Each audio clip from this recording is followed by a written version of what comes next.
दोस्तों नमस्कार, स्वागत है आप सभी का एजुकेशन मंत्रा में। दोस्तों एक बड़ी अपडेट निकल के आ रही है। नए शिक्षा सेवा चयन बोर्ड की जो सरगर्मी है वो तेज हो चुकी है, इस पर चर्चा करेंगे। एक और शिक्षक भर्ती कोर्ट पहुंची है और चीन का घातक कोरोना वेरिएंट भारत पहुंच चुका है। 48,000 शिक्षक भर्तियों के लिए आवेदन शुरू हुआ है। केवीएस पीआरटी और बेरोजगारी दर जो महामारी स्तर है उस तक पहुंच चुकी है। तो दोस्तों सारी अपडेट्स पर डिस्कस करेंगे, लेकिन इसके पहले एक छोटी सी इन्फॉर्मेशन। हम बात करेंगे केवीएस पीआरटी एग्जाम 2023 की बेस्ट बुक के बारे में, जो चक्षु पब्लिकेशन की है। दोस्तों अगर देखा जाए तो इस पुस्तक की खास बात यह है कि ये नवीनतम पाठ्यक्रम और पैटर्न पर आधारित है और इस स्टडी गाइड में आपके सभी सब्जेक्ट्स को कवर किया गया है। जनरल इंग्लिश हो गया, सामान्य ज्ञान समसामयिकी हो गया, शिक्षा शास्त्र, सामान्य विज्ञान, सामान्य गणित, पर्यावरण विज्ञान, सामान्य हिंदी, तार्किक योग्यता और कंप्यूटर जानकारी। तो दोस्तों इसमें 2000 से अधिक बहुविकल्पीय प्रश्न भी दिए गए हैं।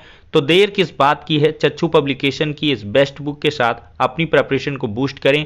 ये पुस्तक आपको ऑनलाइन और ऑफलाइन दोनों मोड में अवेलेबल कराई गई है। ऑनलाइन के लिए लिंक डिस्क्रिप्शन बॉक्स में प्रोवाइड किया गया है और ऑफलाइन के लिए किसी भी नज़दीकी बुक स्टॉल पर कॉन्टैक्ट कर सकते हैं। तो देखा जाए तो आज की ये लेटेस्ट अपडेट है। भर्तियों की परीक्षा तिथि नहीं, नए आयोग की सरगर्मी यहां पर बढ़ गई है।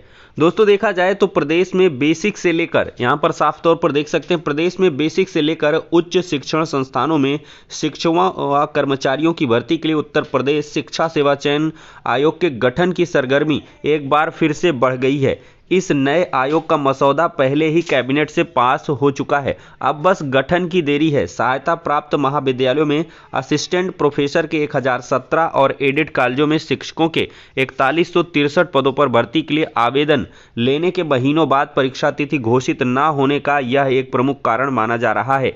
परीक्षा तिथि को लेकर आयोग और बोर्ड दफ्तर में संपर्क करने वाले प्रतियोगी छात्रों को यहां के जिम्मेदार ऑफ द रिकॉर्ड यही बता रहे हैं कि ये सभी भर्तियां अब नए आयोग के माध्यम से कराई जाएंगी। 3-4 महीने में आयोग गठन की औपचारिकता पूरी होने का अनुमान भी लगाया जा रहा है। देखा जाए तो उत्तर प्रदेश उच्चतर शिक्षा सेवा आयोग ने असिस्टेंट प्रोफेसर भर्ती के लिए 31 अगस्त तक आवेदन लिए थे। इसके तकरीबन 1 लाख अभ्यर्थियों ने फॉर्म भरा था।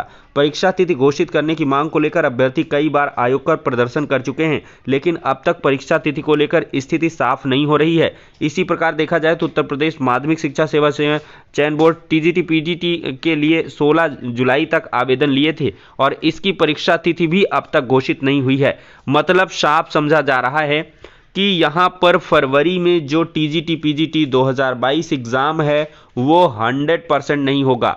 ये पूरी तरीके से दोस्तों कंफर्म हो रहा है इस खबर के आधार पर, और ये अब नए शिक्षा सेवा चयन बोर्ड से ही एग्ज़ाम देखने के लिए मिलेगा। और जो असिस्टेंट प्रोफेसर का एग्ज़ाम है वो भी, और यहाँ पर भी आपको एक क्ल्यू मिलेगा, फरवरी और अप्रैल में पूरा होगा दोनों अध्यक्षों का कार्यकाल। तो उत्तर प्रदेश उच्चतर शिक्षा सेवा चयन आयोग और माध्यमिक शिक्षा सेवा चयन बोर्ड के अध्यक्षों का कार्यकाल फरवरी और अप्रैल में पूरा होगा। ईश्वर शरण विश्वकर्मा ने फरवरी 2018 में उच्चतर और वीरेश कुमार ने 8 अप्रैल 18 को चयन बोर्ड की कमान संभाली थी। इनका कार्यकाल पूरा होने के बाद नए आयोग के माध्यम से चयन प्रक्रिया शुरू करने की बात कही जा रही है। चयन बोर्ड में सदस्यों के सभी 10 जो पद हैं अप्रैल से खाली होने के बावजूद सदस्यों की तैनाती न होने की मुख्य वजह भी यही बताई जा रही है। चर्चा है कि चयन बोर्ड कार्यालय से ही नए आयोग का संचालन होगा।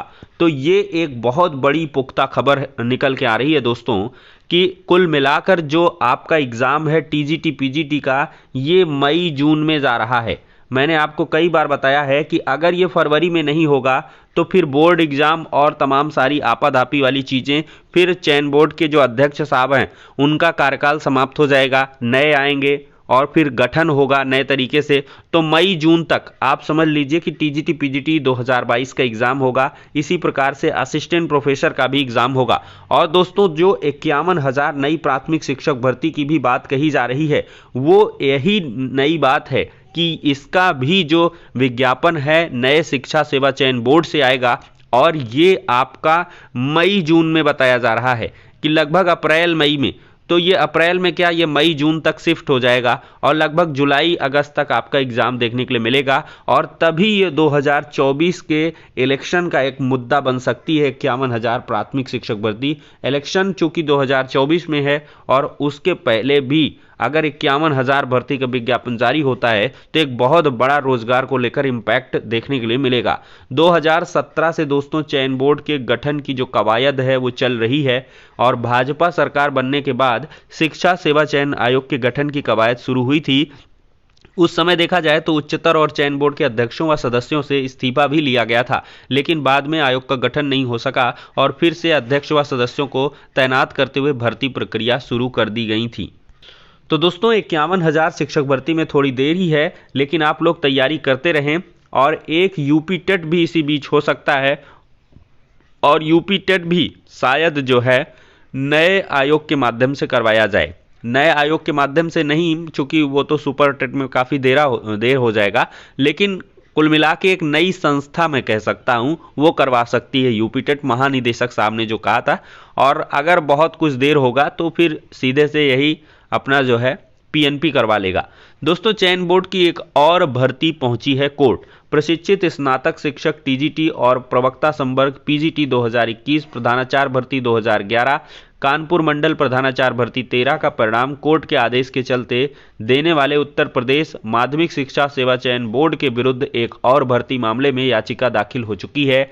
याचिका टीजीटी जीव विज्ञान 2011 का परिणाम घोषित करने की मांग को लेकर अभ्यर्थियों ने हाईकोर्ट में लगाई है, जिस पर सुनवाई शुरू हो गई है और इसकी परीक्षा दोस्तों देखा जाए तो 17 जून 16 को कराने के बावजूद परिणाम जारी नहीं किया गया।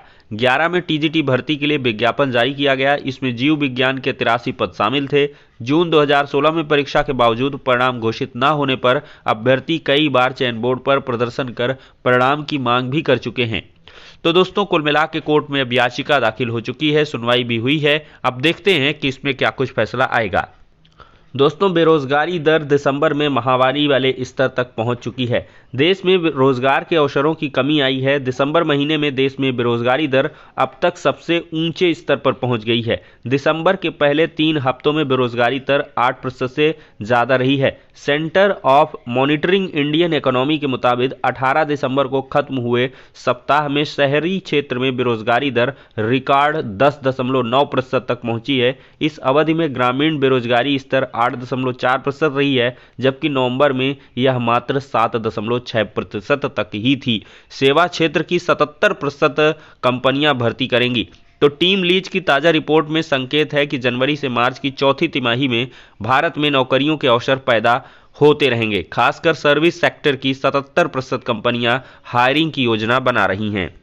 दोस्तों एलटी जीआईसी और जीआईसी प्रवक्ता की तैयारी करने वाले प्रतियोगी छात्र छात्राओं को अवगत कराया जा रहा है कि एलटी जीआईसी समकक्ष अहर्ता विवाद से संबंधित अपर राजकीय निदेशक के गुप्ता जी से 2 टूक वार्ता होगी और उनको एक ज्ञापन भी प्रस्तुत किया जाएगा। समय 12 बजे गुरुवार शिक्षा निदेशालय प्रयागराज है। तो अभी आप लोग सब पहुंच सकते हैं। आज ही की डेट में ये मुलाकात होगी। जो जैसी अपडेट निकल के आएगी आप सभी को प्रोवाइड की जाएगी। दोस्तों कोरोना के नए उपस्वरूप BF7 ने गुजरात ओडिशा में 4 मामले जो है मिल चुके हैं। सरकार ने सतर्कता को बढ़ा दी है। चीन का घातक जो वेरिएंट है वो भारत पहुंच चुका है और BF7 पर एंटीबॉडी का कोई असर नहीं होता है। चीन में भयावह स्थितियां हैं और देखा जाए तो चीन में कोरोना की तेजी से बढ़ते हुए मामले के लिए ओमिक्रॉन के यहाँ पर सह वेरिएंट BF7 को जिम्मेदार माना जा रहा है। और वैक्सीन का कितना असर है ये देखा जाए तो टीकाकरण अब भी सबसे अच्छा हथियार है। ब्रिटेन ने हाल में मॉडर्न के टीके वैलेंट बूस्टर्स को मंजूरी दी है। मतलब एहतियातन करें राज्यों के बचाव के लिए। और लक्षण क्या हैं? ओमिक्रॉन से पहले वेरिएंट के लक्षण जैसे ही थे। इसमें बुखार, गले में खराश और सिरदर्द रहता है। यह इंसान के श्वसन तंत्र के ऊपरी तंत्र को प्रभावित करता है। तो भाई कोरोना आ रहा है फिर से और आप लोग इसके लिए सतर्क हो जाएं। दोस्तों RSMSSB में भर्ती है 48,000 पदों पर अध्यापकों की। उम्मीदवारों के पास BA, BSc, MA, B.Ed, M.Ed ये सब होना चाहिए। और rajasthan.gov.in ये ऑफिशियल वेबसाइट है। 450 रुपये आवेदन शुल्क है। उत्तर प्रदेश के कई सारे छात्रों ने यहाँ पर आवेदन किया था। चयनित अभ्यर्थियों को 23,700 रुपये प्रति माह मिलेगा। आवेदन की अंतिम तिथि 19 जनवरी 2023 तक है। ऑनलाइन माध्यम से आवेदन करें। 1/3 नेगेटिव मार्किंग है। लिखित परीक्षा के माध्यम से चयन होगा। तो लेवल 1 के लिए सिर्फ प्राइमरी वाले हैं, लेवल 2 के लिए बीएड वाले। दोस्तों केवीएस पीआरटी एग्जाम 2023 के बारे में महत्वपूर्ण अपडेट निकल के आ रही है कि जो आपका एग्जाम है दोस्तों ये अप्रैल और मई महीने में कराया जा सकता है। इसकी पुख्ता जानकारी मिली है कि अप्रैल और मई का महीना, तो मतलब अप्रैल मई के लिए अभी आपके लिए 3 महीने का अच्छा खासा वक्त है। इसको ध्यान में रखते हुए आप लगातार अपनी प्रिपरेशन करें। दोस्तों अब हो गया आज का वीडियो पूरा, नेक्स्ट वीडियो में मिलते हैं।